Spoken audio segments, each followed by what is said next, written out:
എന്തൊക്കെ തന്നെ പറഞ്ഞു കഴിഞ്ഞാലും പ്രവാസികൾക്ക് തന്റെ കുടുംബവും കുട്ടികളും ഒരുമിച്ച് കൂടെയില്ലെങ്കിൽ അതിന്റെ ബുദ്ധിമുട്ട് അവർക്ക് മാത്രമേ അറിയൂ.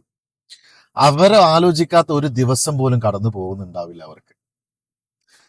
അവര് കൂടെ ഉണ്ടായിട്ട് നാട്ടിലയക്കുന്ന സിറ്റുവേഷനിലുള്ള ആൾക്കാരുണ്ട്. അവരെ ഒരിക്കലും കൂട്ടാൻ പറ്റാത്ത ഒരവസ്ഥയുള്ള ആൾക്കാരുണ്ട്.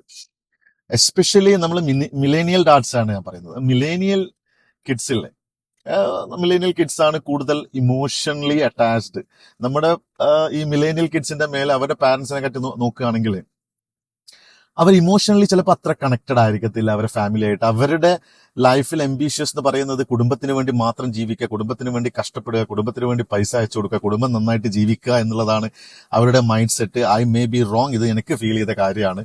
പക്ഷേ അതിനും വിപരീതമായിട്ടാണ്, അല്ലെങ്കിൽ അതിലും കുറച്ചുകൂടി ബെറ്റർ ആയിട്ട് ചിന്തിക്കുന്ന ആൾക്കാരാണ് ഈ മിലേനിയത്തിൽ ജനിച്ച ആൾക്കാർ.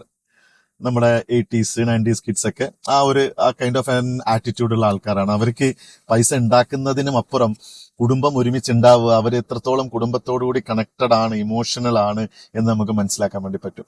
ആ മില്ലേനിയൽ കിഡ്സ് നിങ്ങളാണെങ്കിൽ നിങ്ങൾക്ക് റിലേറ്റ് ചെയ്യാൻ വേണ്ടി പറ്റും. എല്ലാവരുടെ കാര്യമല്ല പറയുന്നത്, കുറച്ചു പേരെങ്കിലും ഉണ്ടെങ്കിൽ അവർക്ക് വേണ്ടിയിട്ടുള്ള വീഡിയോ ആണിത്. അപ്പൊ big salute to those millennial parents. അത് അമ്മയാവട്ടെ അച്ഛനാവട്ടെ, കുടുംബത്തിൽ നിന്ന് വിട്ടു നിൽക്കുന്നവരാണെങ്കിൽ അവർ ഓരോ നിമിഷവും തന്റെ കുടുംബം ഒരുമിച്ചുണ്ടായിരുന്നെങ്കിൽ എന്ന് ആഗ്രഹിക്കുന്ന ആൾക്കാരുണ്ടാവും. അവർക്ക് വേണ്ടിയിട്ടുള്ള മാത്രമാണ് വീഡിയോ. അവർക്കൊരു ബിഗ് സല്യൂട്ട്.